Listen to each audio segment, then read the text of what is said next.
All right. Okay, Dan. Let's see. It hadn't started yet here. Okay.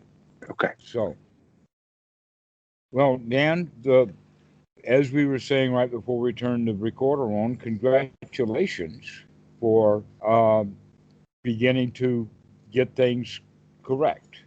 Thank you. Uh, and that what we can do is that we can put things in context of the Eightfold Noble Path and how the Eightfold Noble Path fits into the practice of Anapanasati Okay. itself, and where Anapanasati with the Eightfold Noble Path points out some details and things like this that makes the practice more complete, to where mostly what's come to the West is like a jigsaw puzzle of the whole teaching of the Buddha with a couple of pieces gone.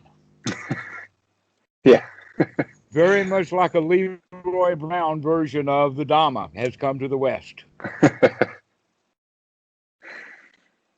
get it. Okay. I suppose you're old enough to know that song. I'm drawing a blank. Okay.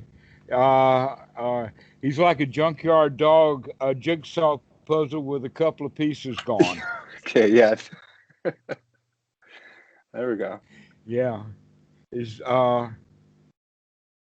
something Leroy Brown, the maddest man in the whole damn town, Oh, that meaner sounds than a familiar. junkyard dog. And so, yeah, a couple of pieces are missing from the Dhamma in the West, and that because of that, it remains at a kind of an ordinary, mundane level.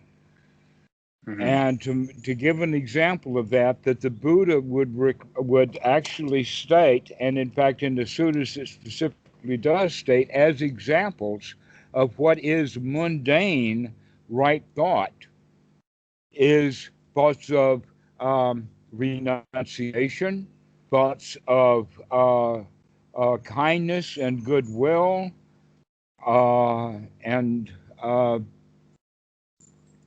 let's see, what was the other one? Oh, thoughts of harmlessness, or abhimsa. Now, these are the Hmm. qualities that are actually advertised as some of the star points of Buddhism, and that they find also analogies or close relatives within other religions. Yep. Hmm. Okay, that somewhere down at the bottom of Christianity, way deeply buried under the bottom of Christianity, in fact, is the idea of harmlessness, or Hmm. thou shalt not kill, or whatnot like that, or to be the good Samaritan, and that Right. kind of stuff. And that is wholesome in the sense that it is better than violent. So you could say, in fact, that there are three ways of thinking. There is wrong view, or Hmm. wrong sankappa, wrong ways of thinking are based upon the wrong views, is that I can get away with anything, that there are no rules, that there is no law of karma, that if there is a God, he'll forgive me and I'm good to go. Hmm. Hmm. Bad. And so I will go bad, and that's okay because I'll get away with it somehow. This is wrong view. This is the kind of place to where even the warlords get stabbed in the bank by their lieutenants. They can, that there is no government even to the point of the warlords because they're going to get stabbed too. Because Right. everybody has that attitude of, I can get away with it. Yeah. Okay. This is the Yeah. Okay. state of that Darwin would call survival of the fittest. Mm. And there is very, very little society or culture that can come out of that. It stays a jungle. But civilization means that we have to have some rules here. And the basic rule of all is the rule of karma: you do good, you'll get good results. And if you do bad, you'll get bad results. But you can carry that to the extreme because the other guys will say, oh no, I can get away with it and the guy that says, well, you can't get away with it, and I'll make sure that you can't get away with it. We're going to hire some police. I'm going to make sure you can't get away with it. We're going to build an army. I'm going to make sure you can't get away with it, because even if you're dead, I've got a God that's going to come get you. Yep. Okay? Yep. Yep. This is ordinary right view that gives rise then to the ordinary ideas of what is goodness. Mm-hmm. But the teachings of the Buddha is about noble right view, the higher mind. And so that higher mind is what we're actually wanting to develop in Anapanasati. And by doing so, we must then know the difference and the distinction between what kind of thoughts are right thought or wrong thought. And in regard to right thought, is this just an ordinary right thought, a good thought, or is this a noble right thought or good thought? Now, one's right effort then at the noble level is to change unwholesome thoughts, wrong thoughts, or ordinary right thoughts, to remove them and to bring in noble thoughts. Okay. This is, in fact, part of the Anapanasati that a lot of people don't understand. But this is very clear in the suttas that one's right effort is to remove the unwholesome thoughts and insert wholesome thoughts. And most meditators are quite spotty at this because they don't recognize the significance of it. That there are many things that can happen along the way, and one of the things that happens commonly, perhaps it happened to you at one time, and maybe even from time to time now, and that is that sati comes, wake up, we recognize that the mind is in hindrances, but instead of removing the hindrances, we have a pity party about hindrances. Yeah, it's so comfortable sometimes. Yeah. Oh, right, I feel so tired. Oh, poor me. Or another one is, darn those hindrances, this monkey mind is, this meditation is hard work. Those hindrances are terrible. All right? Yeah. These are all wrong thoughts, keeping us struggling, even though we desire to come out of them, but we don't do them correctly. And because of that, the meditator makes very, very, very slow progress. Mm-hmm. And the slow progress is because he moves either from one unwholesome thought to another unwholesome thought to another, or a mixture of wholesome thoughts and ordinary thoughts that we could also even go so far as to call junk thoughts, rather than really high quality, noble thoughts. Yeah. And so we have to learn what are high quality, noble thoughts, and what thoughts are dang, I want out of these hindrances. That's an ordinary right view, but it's not liberating right then and there. A noble, liberating thought would be, I see you, out you go. With effort? With the right effort. Okay. And now, right effort here, noble right effort, is the least amount of work necessary to actually get the job done. And that most Westerners put in either way too much effort or not enough. But in fact, the likelihood is that when they finally wake up, when they have a good teacher who can point out, look, you're working way too hard, then the next option is for them to give up all of the work and not work enough. To where this is the middle path. It's a balance. And so I can see that. Okay. Noble right effort then is just enough to get the actual job done. Many examples of that, but I'll give you this as just a way of looking at it. Imagine that you're standing in the road and you see a great big delivery truck, semi, bearing right down on you at high speed. What are your choices? Get out of the way or stay there. or try to stop the truck. Okay, yeah. Yeah, we call that Popeye. Popeye's going to stand there and stop that truck. And a lot of us are out there. I mean, people in politics are actually trying to stop the truck of politics right now, some of them. Yeah. Okay. Yeah, that's true. And they're getting about the same results as if they just stand in the road and let the truck hit them. Yeah. Right. And in fact, that's the worst. The worst is to see the truck coming, know it's going to hit you, and then it hits you. Why? Because if you didn't see it coming and it hits you, you don't start suffering until it hits you. But if you see it coming and you let it hit you, now you're suffering in advance, unnecessary suffering. Yeah, and that suffering would multiply by your fear, I guess. Especially if it might not, in fact, be a real truck.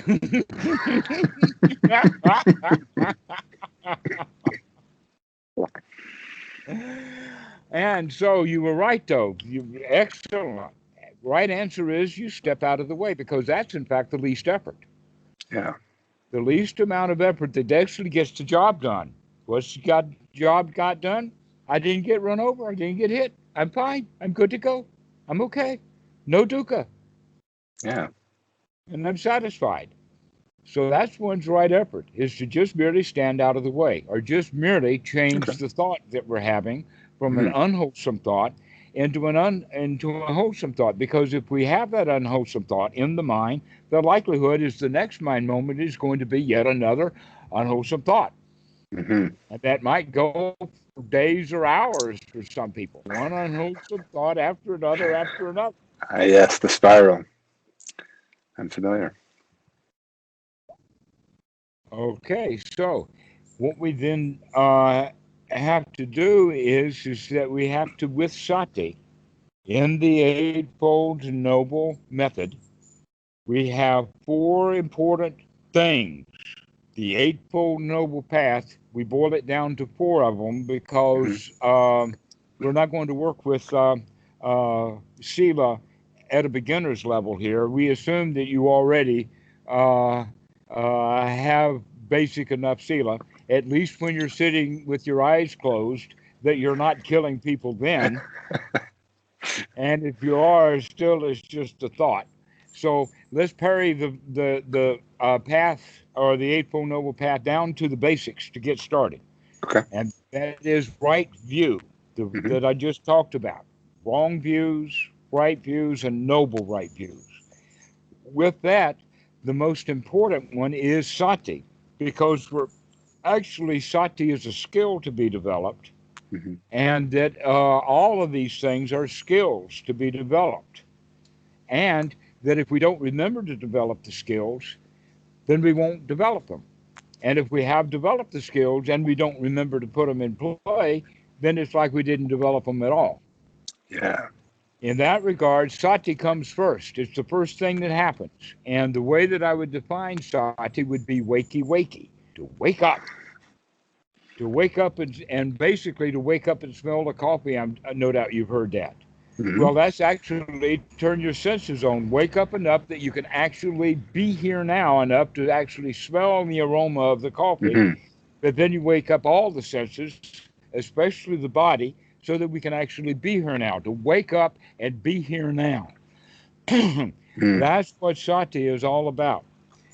And with that is investigation. To wake up, to be here now, and to look at what's going on. Both inside and outside, to really start paying attention, to do an investigation with the intention of figuring out what's wholesome, what's ordinary, what's unwholesome, and what's noble. And by making that decision then of every thought, we begin to guard the mind. Is this a wholesome thought or not? And then by asking that question, that's the kind of a thought itself. And because we're asking that question, then the next kind of thought that we could have would be, aha, I see you, Mara. Aha, I caught that. Ah, I just investigated and I just found an unwholesome thought still lingering, the whooping of it as they passed by. I can still smell the exhaust of that bad thought. And I don't need to stand in the road getting hit by the next one. So, with that, now we're percolating because now that we put in right view, right investigation, and right sati, now's the time to take the right effort to change Mhm. what's in the mind, except guess what? We just did anyway. We've Mhm. already done the right effort because now we're investigating. We found that it was unwholesome, and we can say, aha, I see you, Myra. And that kind of thought is actually a gladdening of the mind. It's changing, it's Yeah. brightening the mind, and it's a wholesome kind of thought. And then the next thoughts would be the thoughts of actually things are quite safe here, that I don't have to have dangerous thoughts because this is a safe place. I don't have to have thoughts of uncomfortableness because actually I'm sitting here comfortable. I Mhm. don't have to have thoughts that make me unhappy and dissatisfied when I can sit here and just be satisfied. I'm checking off the Yeah. aspects of the word sukha right now. We're Mhm. content, satisfied, safe, secure, and that satisfaction is the important one. Why? Because dukkha is merely being dissatisfied. So Yeah. we could bring our mind to the point of being satisfied. If your mind is now satisfied and content, it's also drawing these factors together of the Eightfold Noble Path so that we begin to develop now the fourth ingredient after right effort is sama sankappa, which is the right thoughts that we've been working on, and that at a deeper level is right attitude. We Mhm. begin to have the right attitude that everything really is okay. The attitude of whatever happens, I can handle it because it's, after all, okay. And Mhm. I'm strong enough and proud enough and smart enough that I can wake up and see what's going on. I can handle anything. Is is that quality synonymous with equanimity? That is an aspect of equanimity. I would go so far as, if you, since you're asking the question, to define equanimity in the following way so that people understand it. Many people think that it has to do with balance. Mm. Okay. Okay. Equipoise or balance. Keeping an even keel is Right. another way of talking about it. Let's use some sea language here. Okay. Okay. An even keel means that, in fact, the deck is flat and easy to walk on. Oh. And so that the deck is flat with the even keel when the boat is tied to the dock. So a good way of getting the boat to have an even keel is to tie it to the dock and get it out of the ocean, to find a safe harbor, to find some seclusion. Ah. Okay, to get away from the world and all of its turbulence so that it I see. doesn't keep pushing our buttons so that we can go. But actually, equanimity now, which is developed on the flat deck of the boat when it's moored. But the whole point is, how can I walk on the deck of that ship when because I can't? I mean, the whole point about having a boat is not to keep it docked, though many Right. boats are like that their whole lives. But the point of a boat is to take it to sea. And Mhm. so you could go to sea as the captain who has been well experienced at going to sea, or it can be your first time out, and we call those kind of folks landlubbers. Okay. And so now in some turbulence, you've got a, let us say, 100-foot ship, fishing boat, a big fishing boat, a trawler, not quite a trawler size, one that's going to really respond to the ocean. And so the boat's going up and down like this, and the captain sees that he's got to go from the bow to the stern, and he just goes from the bow to the stern with the boat at sea. But the landlubber says, I'm going to go with the captain, and he goes from the bow to the stern, and he has one event after another because he does not have Mhm. something that the captain has. The captain has what I call sea legs. Mhm. That's the equanimity. So that even though the deck is going Okay. like this, the captain is still able to walk on it and get down to where he's going. And in fact, he's got no trouble with the deck going all over the place, to where the guy who's not used to that kind of stuff, when he's out in the world, he's going to be knocking against the cabin, knocking against the railing. He may be heaving over the side or actually going over the side, Yeah. because he And doesn't he yeah. doesn't have the tools that he needs. He doesn't have that ability to balance. Okay, so another Yeah. example then, taking that away from us and going now to the child's playground and looking at a teeter-totter, Okay. right? And we can think about the teeter-totter. What's the point of a teeter-totter? Is the point of the teeter-totter to get the thing just to balance, really level, maybe take a few stones and put on one side or the other so that you get the teeter-totter to just balance there, and now it's in equipoise or it's in equanimity? No. No. The teeter-totter is built to be in equanimity when it's going up and down and up and down, and that the kids can play. Mm, Okay. I see. Yeah. That's a great analogy. Right. So the teeter-totter has a value to it, but if all the kids are on one side of the teeter-totter, they're not going to ride. Yeah. And the old trick is, as soon as it goes down on my side, I scoop my butt off, and now it's high in the air, and now the child on the other end is going to go crash landing, because it's not so balanced anymore. And so it doesn't go up and down and up and down. They go, boom, which is exactly what happens to the landlubber on board ship. Yeah. And he goes bang right into the cabin. So that's a way of looking at equanimity, is Okay. that do we have what it takes to handle the fact that things are not going to be as stable as we would like them to be? Mm, That in fact, wanting stability is wanting something we don't have, and that's dukkha. right. Yeah. Resisting the way it is. Hmm. Yeah. Okay. And not only that, but the fact is that when things are unbalanced, we only call them unbalanced because we don't like it. Yeah. Our preferences But get in the way. right, and our preferences we get in the way, and we can call those preferences hindrances to being good to go. Yeah. Right? Oh, I'm Absolutely. not going to crawl into that automobile. It's got a dent. Not going to get anywhere. Hmm.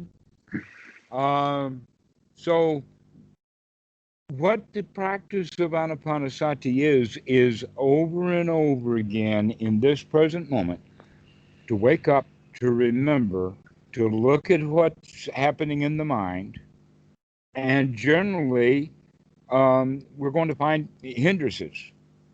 But it's also, for an experienced meditator, you may wake up and recognize ain't nothing going on. Isn't that Mm-hmm. marvelous?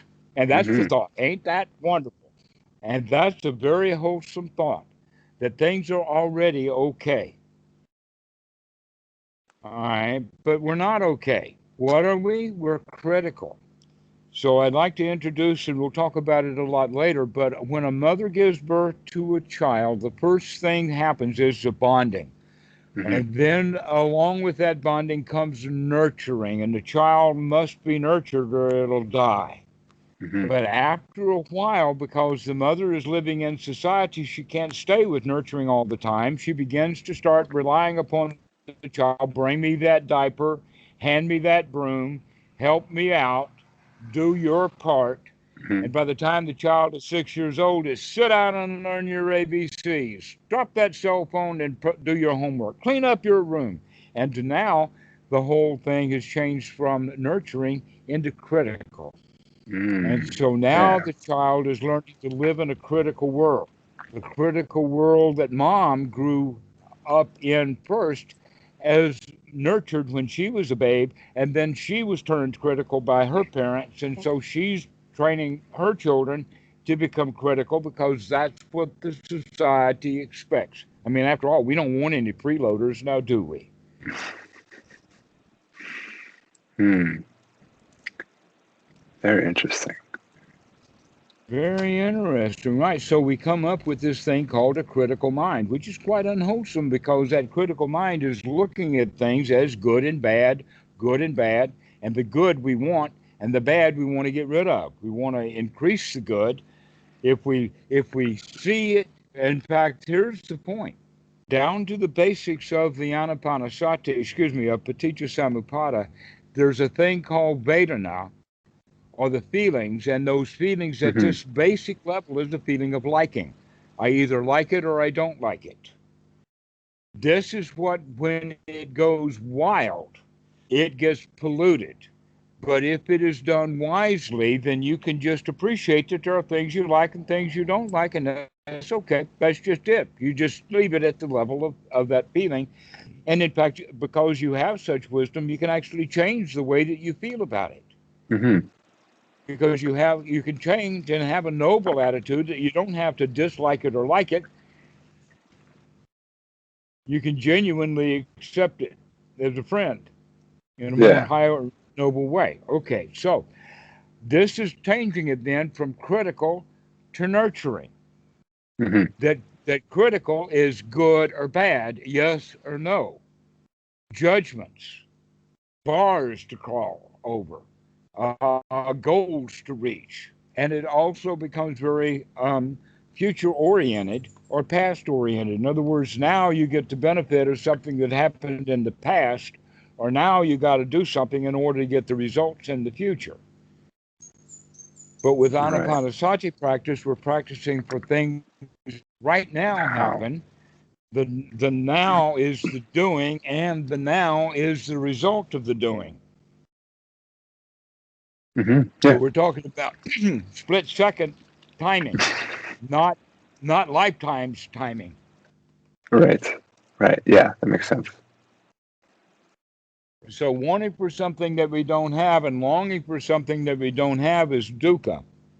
Hmm. But wanting something and getting it right then is satisfaction.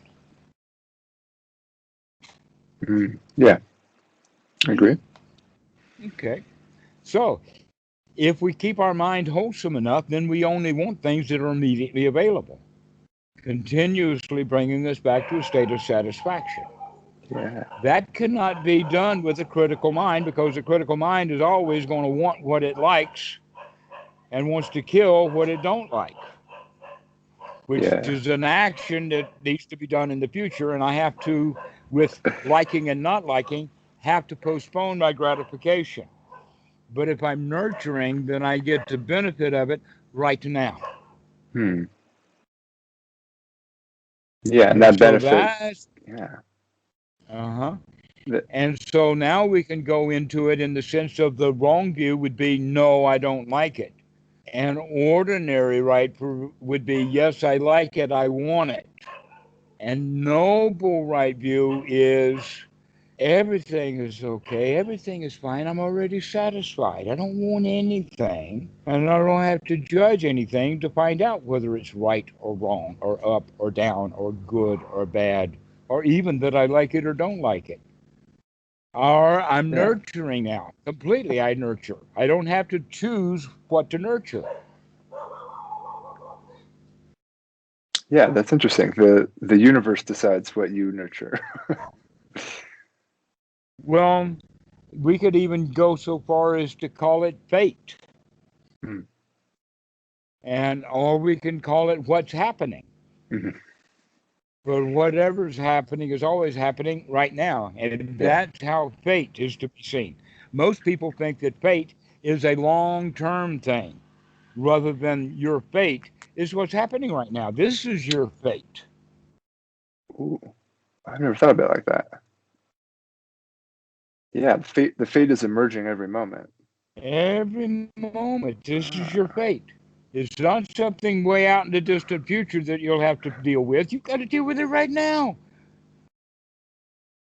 Yeah, what else is there to do? Yeah, exactly. That's all there ever is to do is to deal, and we can either deal with our fate happily or unhappily. Mm. That in fact, let me take just a second to go into something a little bit deeper. in Yeah. the fact of looking actually at the levels, because this is Okay. quite valuable. At the lowest level is hot war, violence, struggle, kill or be killed. Okay, that's the lowest level. The next level above that would be called the Cold War. Okay. You know what that is. I The do. Yeah. next one after that would be the peace that is tolerance. You don't attack me and I won't attack Mm. you. But boy, if you attack me, I'm coming right after you. Which Sounds is familiar. basically pretty close to Cold War, Yeah. with and without the under-table jabs. So the next level above that, which we could actually call tolerance. I tolerate you. Mm. But boy, you step out of line and we're going back to warfare. Okay, the next Mm-hmm. level is acceptance. Mm-hmm. This is what a lot of Buddhists are all screaming about, but this is still ordinary. There's just acceptance in the sense of we're pretty close to toleration, but I'm going to work really hard to stay above toleration. The next level above that is getting more noble, and Okay. that is friendship. I'm no longer just tolerating him or even thinking of him as an enemy. Okay, so like in Christianity, do good to your enemies, that's ordinary right view. Mm-hmm. Not having any enemies is noble. He's not my enemy. Even if he thinks I'm his enemy, that's his problem, not mine. Yeah. It's his world. His worldview. I see. Hmm. Okay. Right. Mm-hmm. He creates his own world. I can't make him change his world to be my world. I'm having enough trouble getting my world correct with all the mothering and daddying I've had to deal with, to throw out. Okay. And so then the top level from that, and we need to talk a lot about that level of friendship because the entire Sangha is based upon it. Yeah. That's what Western Buddhism is missing, is that it's missing Sangha. It's missing that deep, close relationship that the monks have by living in close quarters with each other. Mm-hmm. Something that people know in the West happens with, let us say, sometimes in battle, that friends bond. And then even after the war, they still are in close communication with each other, Right. right? Yeah. They really had a bonding. That bonding then means that now they're nurturing each other and they're not being critical of each other anymore. That's Yeah. what friendship is all about, is that we don't Hmm. criticize our friends, we nurture them instead. Because anything that I can benefit my friend for is also a benefit for me. Partly Wow. because if he likes what I do for him, then I'll like it because he likes it. Yeah. That's really beautiful. Wow. And so this is why the Buddha says that friendship is the whole of the Dhamma. If you can become I friends see. with yourself, which means that we stop having unwholesome thoughts of being unfriendly with ourselves. It's Mm-hmm. not that we become okay with unwholesome thoughts. No, we change those unwholesome thoughts to be wholesome Mm. thoughts I see. Yeah. so that we can become friends, that we're not just tolerating our own mind anymore, ready to go to war with it at any moment, Hmm. and become complete friends with it. So, isn't there a fine line between replacing a wrong view or a unskillful thought with something else versus kind of just letting it be there, letting it do its thing, and letting it go? But letting it be there is not letting it go. Letting it be there is clinging to it. Mm. Can't there be a situation where you're just watching it? Yes, and that would be ordinary sati, putting up Mm. with it, tolerating it, It's still tolerating. Okay. accepting it, okay? Okay. And tolerating and putting up with the state of mind that creates those thoughts, and accepting and tolerating and Ah, putting up with the feelings that are associated with that, and also ultimately the attitude that puts up with that. And so we're way down in the soup of I see. ordinary right view. I see. Your tolerance applies to the entire pattern, not just the unskillful thought. Right. So basically, now the change of the attitude is that I can be, in fact, free from unwholesome thoughts. I will take the right effort that it takes to remove unwholesome thoughts. I Hmm. will investigation to examine, to guard, to make sure that each thought, in fact, is wholesome or can be converted into the wholesome. Mm. And when we can get to do that on a more or less regular basis, we will find ourselves naturally falling into the state of sukha. Yeah. Okay, that the way of saying this is so profound. I heard it many years ago, and I think that this is something that I got from Bhikkhu Buddhadasa, but I don't have any reference at all. Okay.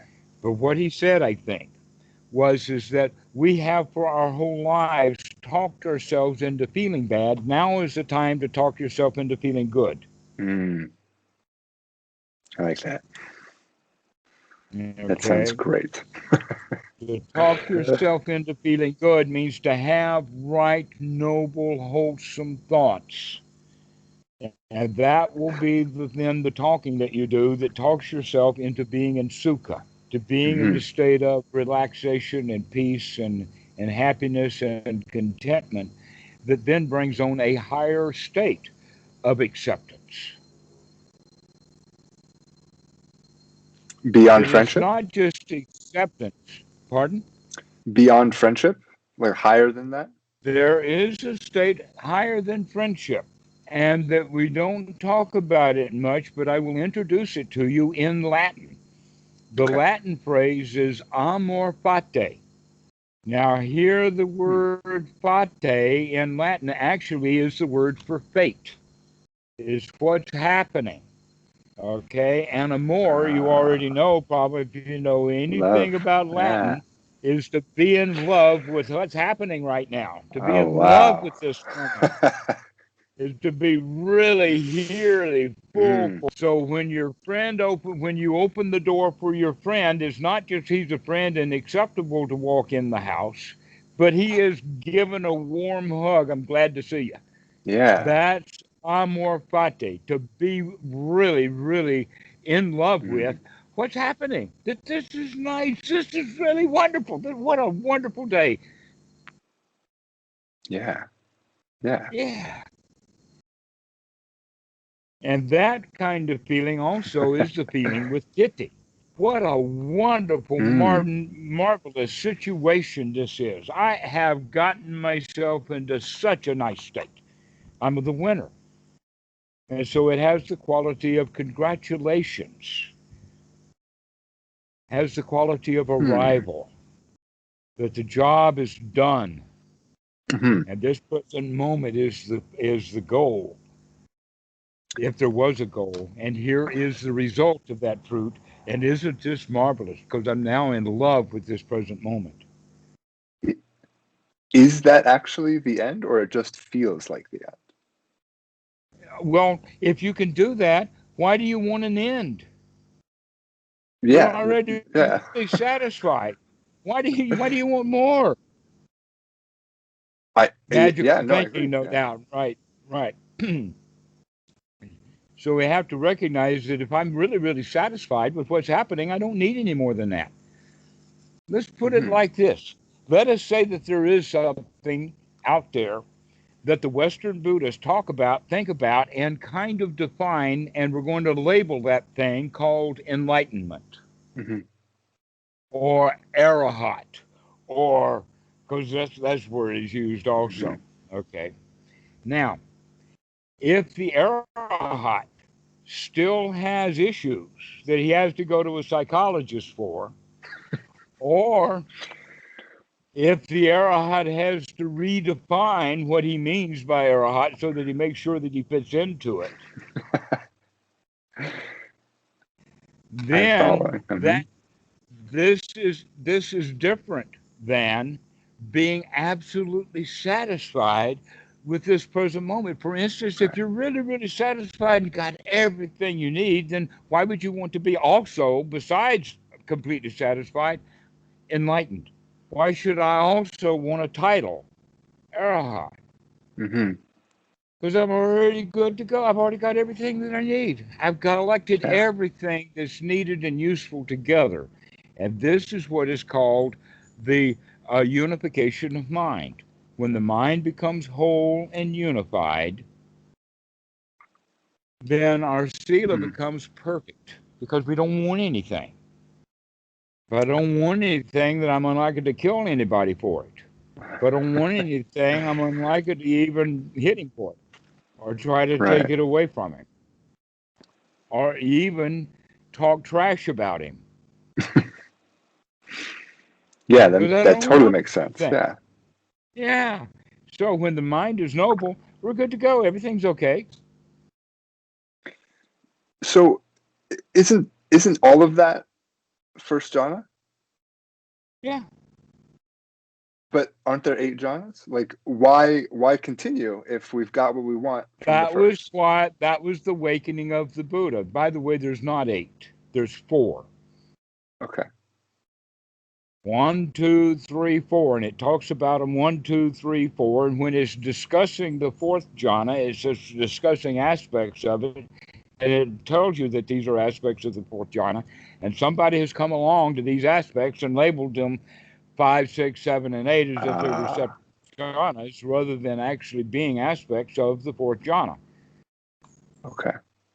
But all that means is that the mind is really, really sharp and really, Mm-hmm. really clear, but incapable of responding. Mm. So if you go into a state that's completely mindless, where the mind is stopped altogether with the kind of a strong, say, determination that kept that going for 24 hours in the United States, and you're in some deep, deep state of actual jhana, and Mm-hmm. you remain there for 24 hours, you will probably wake up in either the morgue or in the ICU. Hmm. So you better get yourself secluded from those guys because they're going to charge you a lot of money to watch you wake up. And Oh you did dear. that all Okay. by yourself without their help. Okay. Okay. So a minute ago you said when the Buddha awakened, that was the first jhana? That's the first jhana. It is referenced in the Wow. Suta, number 36. In Okay. fact, I haven't read it to any student for so long. Do you mind if I get the book out and actually Yeah, read it to you? Okay. please. Yeah.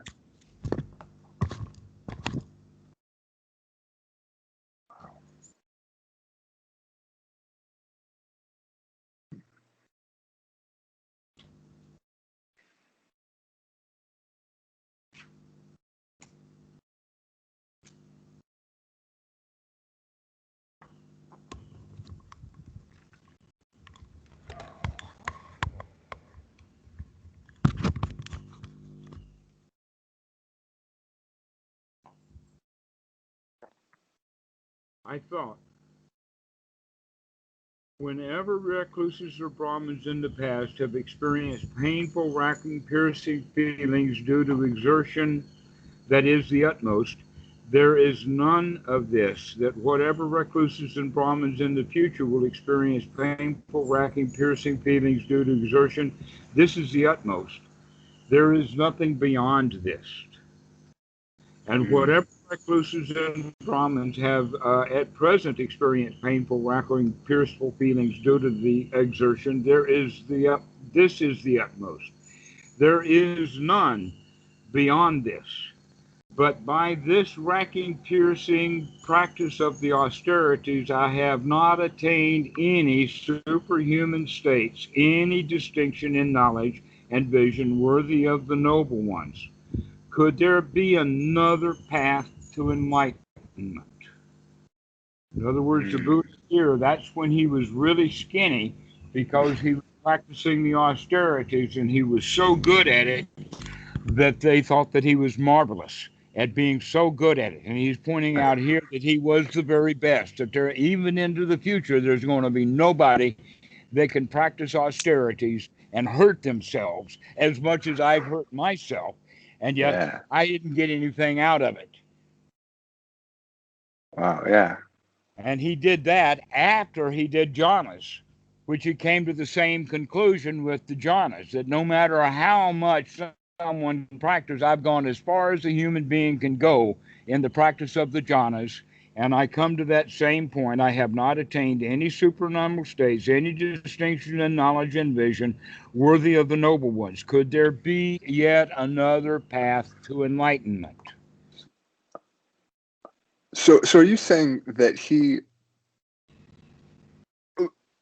achieved enlightenment and then kept going and realized there was nothing and came back? No, I'm saying that he practiced all the way to the end of the jhanas and found them unsatisfactory.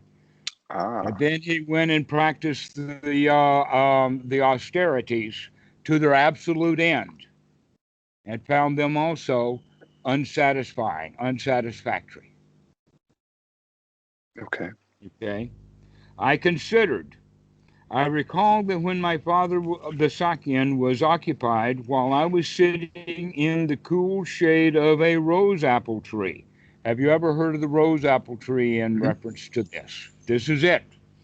This is the scene of the rose apple tree. I recall that when my father, the Sakyan, was occupied while I was sitting in cool shade of the rose apple tree, quite secluded from sensual pleasures. Quite secluded from unwholesome states.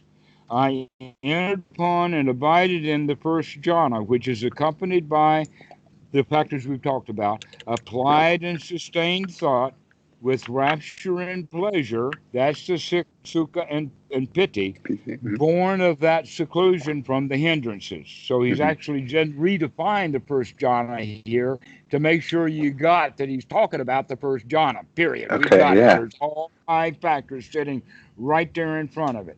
I entered upon and abided in the first jhana, which is accompanied by applied and sustained thought. There's 2 of them. And is accompanied with rapture and pleasure, sukha and piti, born of seclusion from the hindrances. All 5 of them right there. Could that be the path to enlightenment? Then, following upon that memory, came the realization, this is the path to enlightenment, is the first jhana. I thought, why am I so afraid of the pleasures that have nothing to do with sensual pleasures and unwholesome states? I thought, why am I afraid, though I am not afraid of that pleasure, since it has nothing to do with sensuality and unwholesome states? And then it goes on to talk about that he recognized that he was not ready. I considered it is not easy to attain that pleasure with a body so excessively emaciated. And so that's why he decided to start eating, and that's when his friends left, just because he got fat in a hurry. If you're eating milk rice after being on a 7-month diet of 1 or 2 rice grains, you're going to have a nice little round belly in a day or 2. Have you, I think it's Ram Dass says, if you think you're enlightened, spend a week with your family. But it sounds harder to remain enlightened after getting to enjoy food after so long. Well, that's it. I mean, it's as clear as he could possibly make it. Yeah, it's clear. The entire Anapanasati practice is designed around that first jhana, of get the mind into that first jhana. And the Eightfold Noble Path is nothing but the list of skills and the way to bring the mind into that state of first jhana. And when the mind is in that state of first jhana, it is organized, it can think clearly, it has wisdom, and it doesn't want anything because it's satisfied. And Mm-hmm. therefore, it is noble. First jhana is noble so long as the first jhana lasts. Question is, how long can you sustain it? And when you lose it, how easy it is for you to get back into it. Mm-hmm. Interesting. Okay. It makes a lot of sense. Mm-hmm. And it doesn't take long to get into it when you know how and practiced. A couple of breaths can get you into satisfaction, and you're going to remain in that state of satisfaction until some shit happens. Yeah, I mean, that's my experience. And that most of that shit happens inside our own mind, and we think that the shit happens inside of our own mind because we think that it's shit that's happening outside. And they say, oh, there's shit out there, therefore let me have some shit in here too. And then, and we've lost our first jhana and we're back into ordinary mind again. But But if we're on realizing that, guard, we can say, yeah, go ahead. that's the practice, right? Realizing that you've a hindrance is shown back up is like the quote, the magic or whatever, right? Right. The So practice the itself. development is that sustained thought. Can we sustain it? Mm. And we do that by being on guard for every thought, so that we only allow wholesome, noble thoughts. Mm-hmm. And any thought to do something is not noble. And any thought of things that are already done is noble. Job's finished. Mm. Yeah. So this suggests that the first jhana is something that can be sustained throughout the day, right? Through your normal activities. Well, I would say that the first important skill is to get into it really quickly. So even if you do get out of Yeah. it, you can pop right back in. But And it so is it's kind of possible though. right. It is possible for you to be noble at any point in time. The Yeah. question is, can you remember to be noble at any point in time? Okay. Yeah. As opposed to looking at it all day or long periods of time. That's ordinary way of looking at things. Yeah. Rather than looking at it sustaining from this moment to the next moment. And then in the next moment, I'll sustain it from this moment to the next moment. And I don't have to worry about all day or tomorrow or the Right. future at all. I'm pleasant right now. Yeah. Yeah. There's no later. Especially if I have the attitude that later I can handle later. Right now, I can handle now. And if I can Yeah. handle now really well, I can handle later quite well. Mm-hmm, mm-hmm. Because I've got the skill of handling now. Because whenever later happens, it'll be right now. Exactly. Yeah. Okay. So can you clarify something then? You said that he realized that this was the path to enlightenment. The word path there, does that imply the beginning or the whole thing?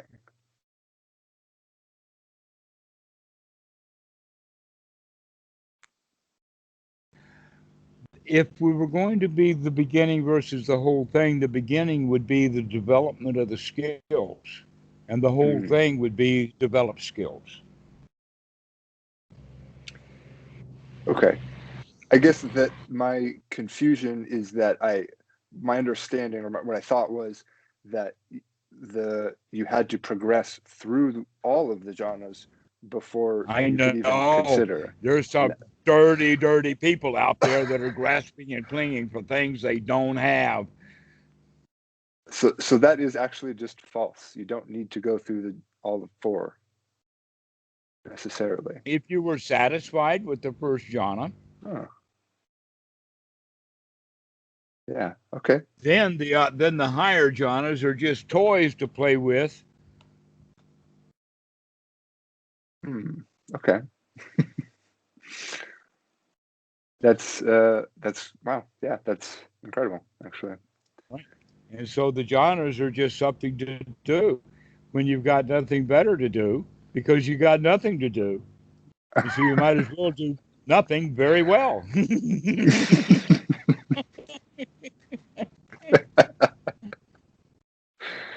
I like it. Okay. Now, in one particular sutta, the name of the sutta, in fact, is the Dhammarato Sutta, the turning of the wheel of the Dhamma. And this Mhm. sutta uh, is actually in the Samyutta Nikaya, which means that if this is in fact the sutta that people claim that it is, it's in the wrong place. That if this was the sutta that people claim it would be either in the Sutta Nipata or in the Udana. So this is probably later, but it's telling the story of the first sermon, the turning of the wheel of the Dhamma Mhm. Chaka, the Chaka Bhavanta, the turning. The turning of the wheel of the Dhamma is supposedly the first sermon that he gave to his cohorts. Mhm. And we know the names of some of them. I think someplace all of the names are known. These guys, by the way, left the palace with Siddhartha when he left. Oh, And he did not leave because of some mythological old age, sickness, death, and monk. He left because of politics. There's been quite a lot of research done with that, and his oh, really? parents knew all about it. Right. Huh. That Siddhartha had gotten himself into a position that put his dad's power in jeopardy. Oh, wow. And that kind Okay, of how changes did he do a little that? bit. Okay, just short because we got other stuff to do. Yeah. And that is that the river changed. When floods happen, rivers change. When the rivers change, that means that who owns what land changes as opposed to which place can be Mm. planted grain enough, and that the two sides started fighting, the Sakyans and someone else, I don't remember his name. And so they were warring, and the Buddha kept trying to get them to settle it. That either each of them plant half, but they don't have it so that we either get that land or you get that land, and we get all the food and you get nothing, was the only two sides that they were there for. And the Buddha kept Mm. wanting to try to work it out. And the Sakyans wouldn't have anything to do with it. That's their land. I don't care if the river changed or not. That's ours. Mm. And the other guys were saying, yeah, but we need that land because, or something. And so you can see that, so the Buddha actually compromised. So here he goes Hmm. trotting out. These guys stay with him. One of them, by the way, was his horse groom. He took and rode a horse and went with him. He was a prince. They Yeah. eventually let the horse go free. But the groom, he not only brought a horse with him, he brought a man to him to tend to his horse. His name was Chanda, and he stayed Oh, with the yeah. Buddha, and he was a long-standing, well-regarded monk. Um, so anyway, he told this story. There's other stories about those guys, but we'll forget those right now. And go to the first thing he said was the middle path. Mm. Before he talked to them about the Four Noble Truths, he mentioned the middle path. Now, these guys have been going off in the same direction, doing the same things that he had been doing, and that in this regard, he's talking about the sensual pleasures that people want from jhana. And yet, Mm. every Western mind, when they read this sutta or think about it, they think that the middle path is the middle path somewhere between the brothel and the rack. Okay? Okay, yeah. Well, what the Buddha is actually talking about are states of mind. The middle path is the distinction between wanting things, including wanting jhanas, and austerities, or being hard on ourselves. Back to Mm. the critical mind. Mhm. That the middle path is the path of nurturing. Mm. Okay, now in Mhm. practice, what that means is that this place where we get to where the mind is satisfied in the middle is it's not the higher jhanas, but it is also not hindering us any further in the sense of the austerities. That really what we're talking about is that when the mind is free from jhana and the freed for the greed for the higher jhanas, it's the first jhana is the middle path.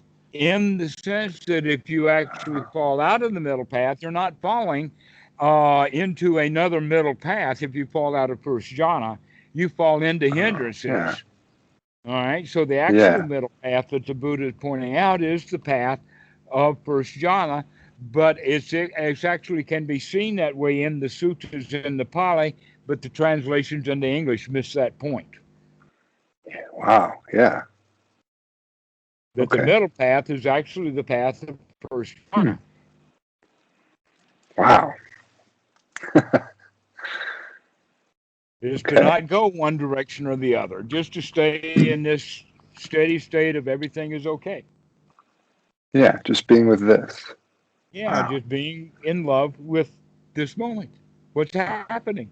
Amor fati. That's awesome. That's beautiful. That is exactly the teaching of the Buddha, and there is so much evidence of that's what the teachings are. But there has been so much stuff added to that by people who didn't quite understand. And one of the biggest problems has been the translations and now the dictionaries. So modern translations use bad dictionaries to Hmm. translate. Who did the dictionaries? The ones who did the first translations, because we didn't have original dictionaries. Right. They had to invent them. And so, where I'm coming from, let's look at it like this. Imagine that there is a research article, PhD, on particle physics, Hmm. and that this was research done in Germany and it needs to be translated into English. Who is going to translate this uh, scientific article on particle physics out of German into English? Someone who speaks both. And if that's what happens, you're going to get a really bad translation. Yeah. Yeah. A foot on each side. What you need is a particle physicist who really understands deeply German Yeah. and has enough English and enough English friends that they can work out what the translation should actually be so that you get an actual Ah. research article out of the effort. That Right. didn't happen with Pali. You had people who did not understand the Dhamma translating the Dhamma into English. Wow. And they didn't know the language Pali. Didn't know the Magadhi language, and they didn't know the Dhamma. All they knew was English. And how do we get started now? Wow. And That so makes so much sense. Yeah. that's why there's so much Christianese in Buddhism. Ah. What Christianese? Monk, nun, temple. Shall I go on? Prayer, chanting. In fact, bowl. Huh. Because the monks don't carry a bowl, they carry a pot. Yeah. But you would not have a pot on a Christian altar. You'd have a bowl. Oh, And interesting. Yeah. even though the word is right there, pot, they translated it into bowl. And if you look at the monk's bowl, it's a pot. It's not a bowl, it's a pot. Yeah. Why? Because the bowl is designed to allow the air to escape, and a pot is designed to keep the heat in. Mm-hmm. Mm-hmm. Look at a kettle, Mm-hmm. big old kettle. Look at the way they're shaped. They're shaped in a kind of a circle Yeah. with a smaller lid than the belly. Look at a bowl. Right. The middle part of the bowl, it just keeps The going out biggest and part. out and out. Yeah. The biggest Hmm. part of the bowl, circumference wise, is the lip, the lid. Okay. Yeah. Yeah. I see that. Yeah. Wow. But they didn't think about that kind of stuff. They just went merrily into the language that they knew without trying to investigate what was really going on. Well, yeah. Well, thank you for clearing that up. It's very clear now. Right. So when people ask me what translation of the Pali they should read, my answer would be complicated. But Mm. basically, the complication goes down to number one, learn Pali. And number two, get a Thai friend who knows Thai that can read the Thai translation. That in fact, Mm. if we want to do a new translation, it should be a committee effort with someone who is excellent in several languages. Some of them really know the Dhamma, but now we're going to translate the Pali, the Sinhalese, the Burmese, the Lao, the Thai, and the Khmer, and take all of those translations and try to fit together what the English words should actually be. Yeah. And most of the words should be then where to the point of not translated with footnotes explaining what the word actually means, Right. and not translated, so that you leave words like bhikkhu Uh-huh. untranslated. Yeah. Sorry I'm okay with about that. that rant about the No, translations, it's but it's this is interesting to something me. that I mean, words are super important. So thank you. Appreciate that. absolutely, because words are what we do for thinking. If we're choosing the wrong words, then we're not having noble thoughts. Yeah.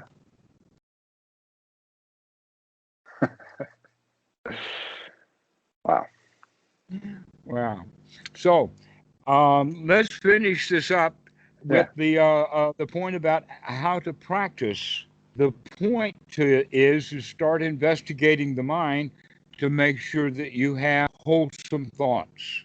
Hmm. Keep coming back to investigating the mind. What kind of thoughts did I just had? And if there are thoughts about the past, or thoughts about the future, or thoughts about things you want, or thoughts about things you don't like, or thoughts that are hard to bring up, like sloth and torpor, or thoughts of doubt, then recognize that those are hindrances. Hmm. And thoughts about the past and thoughts about the future are nothing but just the restless mind. Worries, regrets, remorse, problems to solve, things to fix, jobs to do, Hmm. futures to carve, and none of it is satisfying. Hmm.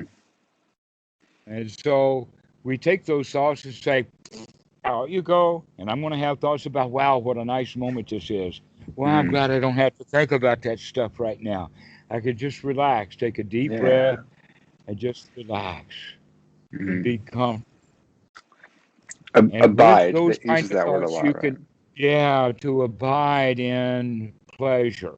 What Hmm. pleasure? The pleasure of success, the pleasure of satisfaction, the pleasure of contentment, Hmm. satiation, even. I've had enough already. Enough. Pull out. Had it up Hmm. to here already. Had about as much pleasure as I can stand.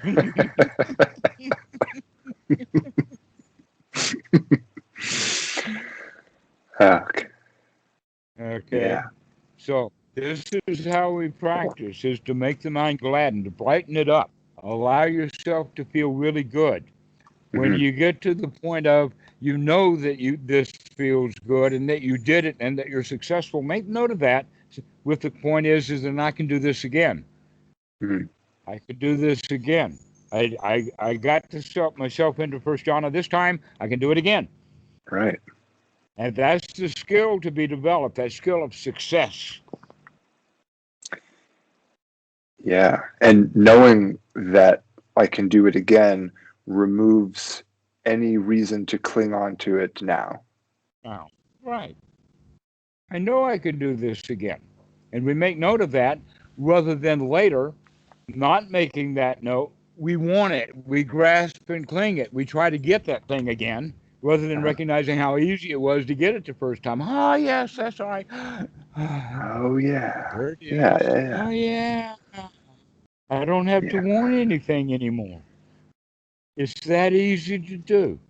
All I have to do is remember and take just a little bit of effort.